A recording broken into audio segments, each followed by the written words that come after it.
Mereka buat hari ini Pak agama baru. Namanya Abraham Religion. Abrahamic Religion. Itu agama sesat. Bukan Ibrahimnya yang sesat ya. Agamanya yang sesat. Itu agama apa? Agama yang ingin diangkat oleh Yahudi hari ini Pak. Ingin menunjukkan kepada dunia bahwa ini agama yang paling benar di bawah semua agama-agama yang lain. Isa di bawah agama Abrahamik. Nasrani, Yahudi, Majusi di bawah Abrahamik. Apalagi Islam yang dibawa oleh Muhammad, yang mohon maaf mereka tidak kenal dengan Muhammad.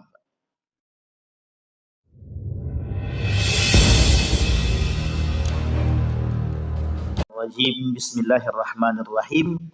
Assalamualaikum warahmatullahi wabarakatuh. Kembali kepada cerita tadi Bapak Ibu, dongeng. Dan itu dua kalimat Allah sebutkan dalam Al-Quran, dalam dua bentuk. Kata Allah dalam Al-Quran yang pertama, kata Allah asatirul awwalin. Itu dongeng-dongeng belaka kata dia. Tapi yang kedua bukan lagi dongeng kata dia, sihrun mubin kata dia. Itu sihir yang nyata kata dia. Jadi Nabi Muhammad itu dikatakan sebagai penyihir. Nanti kita lihat Bapak Ibu. Salah satu pelajaran daripada Isra wal Mi'raj itu. Kembali kepada poin kita Bapak Ibu. Nabi menyampaikan perkara kebenaran, mereka katakan bahwa itu adalah sihir yang nyata. Jadi ketika Nabi bisa membuat orang percaya dengan apa yang disampaikan, maka dikatakan itu sihir. Sama seperti pernyataan tentang Buraq. Mana ada kereta yang lebih cepat daripada kereta yang mereka pakai. Mereka beranggapan orang kaya yang mampu memiliki hal demikian. Tapi semua itu ditepis. Kita lihat Bapak Ibu. Ketika Nabi dalam perjalanan Isra wal Mi'raj, anggaplah semua mereka tak percaya. Tapi Nabi punya bagaimana cara Nabi membuktikan perkataan tersebut. Ketika Nabi dalam perjalanan Al-Isra, bukan Mi'rajnya, Al-Isra. Dari mana Nabi perjalankan? Allah memperjalankan Nabi dari Masjidil Haram sampai ke Masjidil Aqsa. Kenapa kok Allah mulai dengan Masjidil Haram? Lambang kesucian, lambang penghambaan. Kok bisa begitu Pak? Ya, Masjidil Haram dilambangkan sebagai lambang pensucian, lambang penghambaan sampai hari ini. Semua orang berdatangan Pak menuju Masjidil Haram hanya untuk menghambakan diri kepada Allah. Ketika sampai di tanah suci, semua orang diharuskan meninggalkan urusan dunia. Semua tidak ada yang berkaitan dengan akal. Semua berkaitan tentang iman. Yang berhusnuzon kepada Allah, Allah jawab husnuzonnya. Yang suuzon sama Allah, Allah jawab seketika suuzonnya. Orang yang dalam hatinya punya ragu-ragu, maka Allah jawab keraguan itu. Misal, waktu itu kami berangkat umrah. Apa kata salah seorang pemuda? Kayaknya lidahku ini nggak cocok makan dengan sana. Selama 12 hari, dia tinggal di kota Mekah dan Madinah. Tidak Allah cocokkan lidah dia untuk makan di sana. Itu cuma berpikir dalam hati, bukan diucapkan. Apalagi kalau diucapkan, Pak. Ada cerita yang sangat unik sekali, Pak. Tahun 2010 kami berangkat haji. Saking sombongnya waktu itu saya pribadi, Pak. Saya menceritakan diri saya. Waktu itu saya memang sombong agak sedikit. Enggak, itu cerita saja, Pak. Kami jalan dengan teman-teman itu, karena kami masih muda dalam haji itu. Saya bilang begini sama abang-abang saya nih, tenang Bang. Saya tahu di mana pintu Babus Salam. Abang tinggal ikut saya saja ke Masjidil Haram. Ini bukti nyata bahwa di situ bukan bermain dengan akal, tapi bermain dengan iman. Kesombongan itu Allah jawab Pak, seketika. Kami keliling Pak. Dulu kita di pelataran, bukan pelataran, dari pelataran tuh masuk lagi ke bawah, itu kita bisa di bawah tanah tuh Pak. Keliling kami Pak, mencari pintu Babus Salam, nggak ketemu Pak. Sama sekali kami nggak ketemu.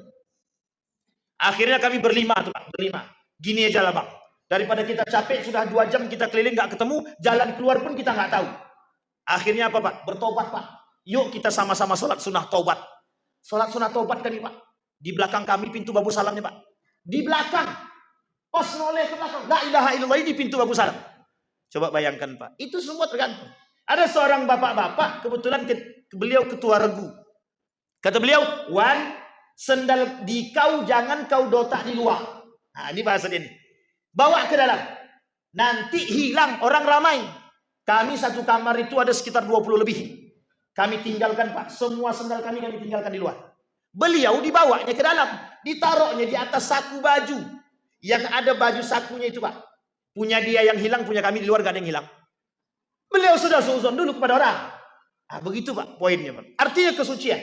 Tidak bisa Pak, Mekah itu tempat penghambaan kita kepada Allah. Jangan ukur dengan akal.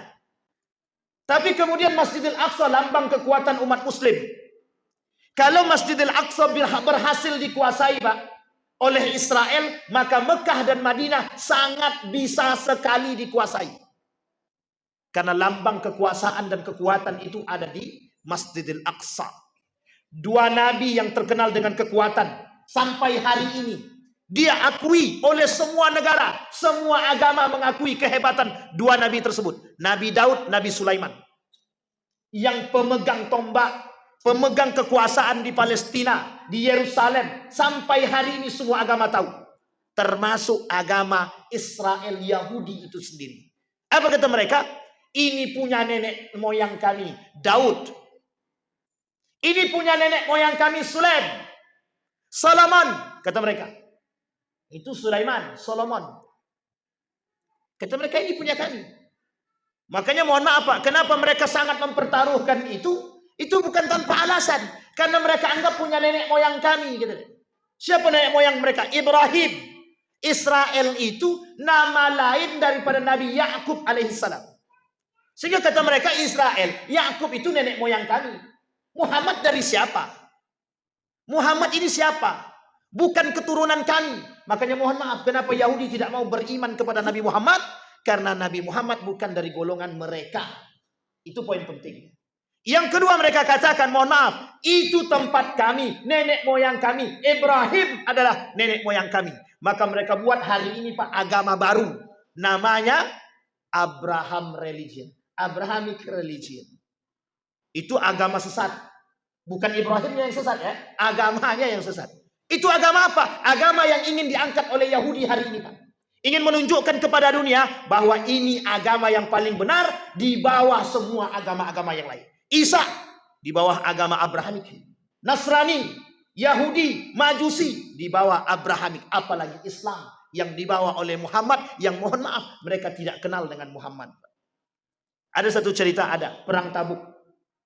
Dalam perang Tabuk itu kenapa? Sebagian, mohon maaf bukan perang Tabuk, perpindahan kiblat dari Masjidil Aqsa ke Masjidil Haram. Kenapa sebagian besar murtad daripada Islam? Karena mereka menganggap bahwa kiblatnya dulu sama, sekarang kok tidak sama. Kata mereka kiblat kami Masjidil Aqsa, bukan Masjidil Haram. Kenapa? Karena isyarat Masjidil Haram Nabi Muhammad. Isyarat Masjidil Aqsa Nabi mereka terdahulu. Mulai dari Isa sampai ke atas Ibrahim alaihissalam. Jadi Bapak Ibu sekalian yang berbahagia, kalau Masjidil Aqsa itu bukan persoalan rakyat Palestina, tapi persoalan umat muslim seluruh dunia. Kenapa? Karena persoalan Masjidil Aqsa adalah persoalan kekuatan umat muslim. Bukan lagi persoalan rakyat Palestina. Maka yang diperebutkan oleh mereka itu apa? Tanah Palestina, salah. Yang diperebutkan oleh mereka adalah Masjidil Aqsa. Ini yang harus kita pahami Pak. Oleh umat muslim itu sendiri. Jadi kita ini jangan lengah. Apalagi sekarang sudah genjatan senjata, betul, genjatan senjata. Tapi jangan pernah percaya. Jangan pernah percaya seutuhnya kepada Israel. Ataupun Yahudi, ataupun Zionis Amerika. Kenapa kita tidak boleh percaya begitu sih? Pembangkang. Dari dulu sampai sekarang. Kita lihat perjanjian Hudaybiyah. Kurang membangkang apa mereka? Kita lihat piagam Madinah. Kurang membangkang apa mereka? Kita lihat perjanjian yang lain. Sama Pak. Mereka yang merusak semua. Dari penaklukan 3 kali penaklukan yang dilakukan oleh umat muslim terhadap Palestina. Mulai dari Umar bin Khattab sampai Muhammad Al-Fatih. Sama Pak. Semua sama. Pembangkangan mereka lakukan Pak. Memang ya kami ini mau turut. Iya turut. Setelah itu habis kita dibuatnya Pak. Makanya ketika kepada Muhammad. Ketika pada Sultan Abdul Hamid yang kedua. Mereka minta cuma sejengkal. Kasih kami tanah. Biar kami bisa buat rumah di situ. Apa jawaban Sultan Abdul Hamid? Mati pun aku pertaruhkan. Apa kata mereka? Theodor Herzl bilang begini Pak. Dengan lantangnya Theodor Herzl bilang. 50 tahun yang akan datang. Tidak ada Turki Utsmani. Betul Pak, roboh Turki Utsmani 1925. 1924 akhir, goyang 1925 habis Pak. Tidak ada Turki Utsmani Pak. Israel semua Pak. Kerjasama Palestina, kerjasama Jerman, Prancis, Inggris, semuanya orang Yahudi, tak ada satupun orang lain, Pak. Ada yang ikut-ikutan ketika itu, Pak. Ada negara yang ikut-ikutan. Siapa dia? Arab Saudi. Ikut-ikutan menghancurkan Turki Utsmani. Kenapa? Dia punya bagian. Gara-gara Mekah dan Madinah, tempat yang diagung-agungkan menjadi pusat perhatian. Apa kata mereka? Itu punya kami. Bukan lagi punya Turki Utsmani. Mereka ikut, Pak, merebut kekerajaan tersebut. Karena mereka menganggap sudah punya kekuasaan dan kekuatan. Itu Saudi Arabia. Waktu itu. Kembali kepada poin kita, Pak. Diperjalankan oleh dalam perjalanan Isra dan Mi'raj tersebut, Bapak Ibu, banyak yang dilihat oleh Nabi. Kita lihat, Bapak Ibu. Dari sekian banyak itu, kita lihat sedikit. Ini berapa menit tambahannya, Pak Ketua? Nanti kalau tak di stop nih panjang lebar nih, Ketua. Sampai jam berapa, Ketua? Sudah jam 8. Sampai jam 9 tak jadi supaya misah gitu, Pak. Sampai jam 8 lebih 10 ya. Oke, terakhir. Baik. Baik, kata Nabi, yang diperlihatkan oleh Allah atau Nabi melihat apa yang dilihatkan dalam perjalanan Isra wal Mi'raj. Satu, dia ada banyak, kita ambil poin penting saja.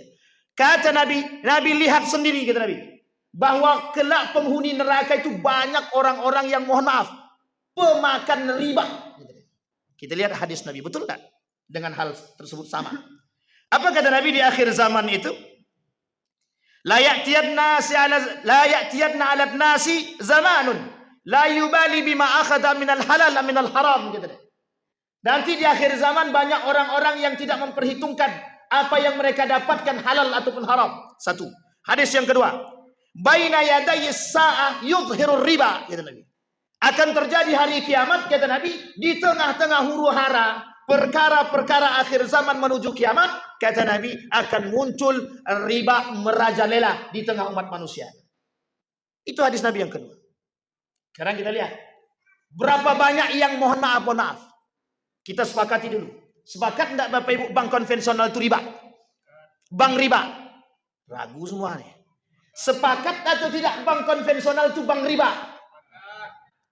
Kalau Majelis Ulama Indonesia, bunga bank itu riba. Majelis Ulama Indonesia. Kalau yang sejalan dengan Majelis Ulama Indonesia, berarti bank konvensional, bank ribawi. Sepakat atau tidak sepakat? Yang sepakat aja. Yang tak sepakat tak apa-apa. Kita doakan semoga besok sepakat. Sampai di sini paham, Pak? Bukan begitu persoalannya. Banyak, Pak. Permasalahan ribawi ini setiap tahun akan mengalami peningkatan dengan berbagai macam model. Sekarang kita lihat. Kalau dulu sistemnya offline, sekarang ribawinya online. Ada namanya Shopee Pay Later. Pay Later. Itu banyak unsur ribawinya. Ibu-ibu yang main pakai Pay Later atau Shopee-nya pakai Pay Later, tak usah lagi. Tapi kalau pakai Shopee Pay-nya aja, Ustaz, boleh. Kan kita nabung. Silahkan. Ulama berbeda pendapat. Ada yang mengharamkan, ada yang membolehkan. Kita anggap, kita ikut yang paling ringan. Kenapa? Karena kata para ulama itu posisi sistemnya nabung. Tidak ada masalah. Itu satu. Yang kedua, berapa banyak hari ini investasi berada di tengah umat hari ini. Mau itu bodong, mau tidak bodong, ada semua. Cara mereka memberikan kemudahan. Kartu kredit, lebih mudah mana? Belanja dengan kartu kredit atau bawa uang sendiri? Bawa uang sendiri kena copet, hilang. Kalau kartu kredit ringan. Orang kira cuman kartu saja. Anda ada duitnya, miskin si anu tuh. Padahal kartu kredit. Sampai di sono, mohon maaf, kita pakai tuh kartu kredit, Pak. Ada bunganya enggak? Ada bunganya apa tidak? Baik. Sampai di sini paham, Bapak? Sangat mudahnya berada di tengah kita hari ini. Riba. Kalau itu diartikan riba secara maknawi dan istilahi. Sekarang kita maknai riba dengan kezoliman. Berapa banyak transaksi jual beli dengan kezoliman hari ini? Tak terhitung, Pak. Tak terhitung. Maka ada model ribawi yang akan datang yang mulai muncul di tengah umat muslim hari ini. Di tengah umat manusia. Bitcoin. Nanti akan ada namanya mata uang elektronik. Nah, itu sudah menjadi tolak ukur mereka. Di situ unsur ribawinya sudah besar. Yang selanjutnya, Pak. dari alat, mohon maaf, dari emas dan perak yang dulu cuman menjadi perhiasan atau alat tukar zaman dahulu. Sekarang dijadikan perhiasan, sekarang dikembalikan menjadi alat tukar. Dan orang akan berbondong-bondong bermain dengan hal demikian, Pak. Dan di situ akan muncul riba-riba yang lain. Yang begitu banyak. Sehingga mohon maaf Bapak Ibu, kalau persoalan riba ini Bapak Ibu, itu kelak di akhir zaman saya sangat yakin, seyakin-yakinnya. Perkataan Nabi mustahil tidak terbukti. Pasti akan terbukti. Kenapa? Karena sekarang sudah kita lihat berbagai macam model, Pak. Untuk bisa mengeluarkan riba. Kita ambil contoh. Contoh yang lain. Sekarang ada namanya pinjaman online. Pinjol. Ada yang main pinjol Bapak Ibu? Tidak ada? Mudah-mudahan jamaah sini tidak ada, Pak. Kalaupun ada yang bermain dengan pinjaman online, cepat selesaikan. Jangan sampai, mohon maaf, penyakit-penyakit mereka itu muncul. Kalau kita tak sanggup bayar, itu data kita akan mereka sebarkan, Pak. Data kita disebarkan, itu masih mending kalau cuma disebarkan, Pak. Foto kita digandeng dengan, mohon maaf, dibuatnya, dieditnya tidak pakai baju sama sekali, nanti di-share-nya ke kerabat-kerabat kita. Dibuatnya malu, pembunuhan karakter. Satu. Yang kedua, banyak bunganya bukan kecil, Pak. Tapi ada yang tanpa bunga, Pak Ustaz. Jangan. Tak usah. Kalau memang tidak perlu betul, tak usah minjam. Tak usah minjam. Karena mohon maaf betul, Pak. Karena gaya hidup, tidak sadar dengan diri. Kita kadang-kadang tidak punya tolak ukur terhadap diri kita sendiri, Pak. Kemampuan cuma 1 juta 1 bulan. Kita pinjam uang orang dengan tagihan 2 juta per bulan. Itu mohon maaf. Kata bank tadi, itu baru bunganya. Astagfirullah wa atubu ilaih. Coba Bapak Ibu bayangkan. Sekarang bersebaran, Pak. Bertebaran di antara kita. Mohon maaf. Apa itu? Asuransi. Leasing. Mau beli mobil? Ya. Karena gaya tadi, pendapatan per bulan cuma 5 juta. Mohon maaf. Gengsi. Kalau ke kantor pakai sepeda. Pakai mobil. Yang diambil mobil Fortune. Cicilan per bulan 10 juta. 5 juta ini mau kemanain? Pendapatan per bulan cuma 5 juta. Mobil yang dicari mobil Fortune untuk gaya-gaya. Itu yang kata Nabi. Kata Nabi di akhir zaman begitu orangnya itu. Kata Nabi di akhir zaman. Yang kedua. Kata Nabi yang kedua, banyaknya pezina. Yang dilihat oleh Nabi ketika Isra wal Mi'raj itu para pezina. Dikhususkan kepada bapak-bapak dulu. Nanti baru ibu-ibu. Apa kata Nabi? Banyak laki-laki yang mencari perempuan yang lain untuk diselingkuhi dalam model zina. Tapi kalau dilihat wajah-wajahnya aman sedikit. Dah tua-tua pun. Jangan salah Ustaz, kata dia. Masih ada puber 40 ke atas. Oh iya, itu yang kita takutkan, Pak. Kalau puber-puber kedua ini bahaya memang. Apa kata mereka? Banyak sekali orang-orang yang berzina, berselingkuh. Sekarang sudah banyak, Pak. Dari dulu offline sekarang jadi online. Namanya prostitusi online. Lebih mudah atau lebih tidak mudah sekali. Sekarang saya Bapak Ibu boleh lihat. Di Facebook. Itu banyak yang mohon maaf jual diri banyak. Di Facebook. Di TikTok. Di Instagram. Yang main-main sosial media. Mohon maaf. Hati-hati. Saya sarankan kepada ibu-ibu. Mohon maaf yang masih muda. Tak usah panjang-panjang foto-foto sendiri-sendiri. Jangan. Nanti dijual orang kita. Ini kasus, Pak, kasus. Ada seorang perempuan dijualnya fotonya. Foto dia dijualnya. Maksudnya apa? Ada orang ngambil foto dia dan dijual orang, Pak. Mohon maaf, ditangkap paksa. Karena orangnya sudah transfer duit. Itu Masya Allah. La haula wa la quwwata illa billah. Na'udzubillah. Na'udzubillah. Hati-hati yang punya anak perempuan, Pak. Jaga baik-baik. Itu untuk laki-laki. Banyak laki-laki ini yang tergiur dengan wanita. Kita ambil contoh. Orang kalau punya duit, Pak, sudah punya kekuasaan, sudah punya uang, sudah punya kursi maksud saya. Mohon maaf, Pak, cuman satu yang bisa menggoyangkan mereka, Pak. Perempuan. Cuman sekali hasutan. Bang, ayolah belikan adik jam tangan. Jangankan jam tangan, katanya, mobil pun aku belikan. Bini dia membelikan beras saja susah. Perempuan lain yang baru merapat, lebih daripada itu bisa dibelikan. Ini model, Pak. Yang perempuan, ibu-ibu sekalian yang berbahagia, jaga generasi kita, anak-anak kita, pakaian mereka. Jangan sampai mohon maaf, mengumbar aurat. Itu menjadi poin penting bagi laki-laki. Kami tak mau melihat, Pak Ustaz. Tapi kalau mereka kasih sayang kalau kami tak pandang, kata dia. Itu masalah, Pak. Perempuan yang berpakaian seksi diperhatikan oleh laki-laki, seharusnya mereka nggak perlu marah.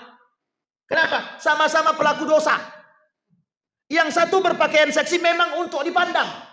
Yang kedua tukang pandang. Sama-sama, Pak. Jadi jangan saling menyalahkan. Karena sama-sama berdosa kedua-duanya. Tukang pandang berdosa, yang berpakaian seksi seperti telanjang juga berdosa. Maka kata Nabi, banyak perzinah, kata Nabi. Disampaikan oleh Nabi dalam hadisnya. Kelak di akhir zaman, kata Nabi, akan muncul para pezina-pezina, dan mereka berzina, mohon maaf, seperti binatang di tengah jalan, kata Nabi. Sudah habis. Alhamdulillah, sudah jam 8 lebih 10. Untung apa ingatkan, Pak. Kalau tidak melewat kita, Pak. Terakhir, Bapak Ibu. Saya ingin tutup, Bapak Ibu. Sebelum kita menyelesaikan ini semua, Bapak Ibu sekalian yang berbahagia. Di dalam persoalan Isra wal Mi'raj itu banyak yang diperhatikan oleh Nabi, tapi poin penting yang disampaikan oleh Nabi cuma satu, Pak. Bagaimana mengokohkan keimanan sekokoh-kokohnya. Saya cuma ingin sampaikan kepada kita, Pak. Saking mudahnya iman kita goyang di akhir zaman, semuanya Allah keluarkan untuk mereka. Apa itu maksudnya? Kenikmatan dunia akan Allah tampakkan semuanya, beserta isi-isinya. Yang selamat, yang kuat. Yang tidak kuat, tidak akan selamat, Pak. Mudah-mudahan bermanfaat bagi kita semua. Fa'tabiru ya ulil absar la'allakum tuflihun. Assalamualaikum warahmatullahi wabarakatuh.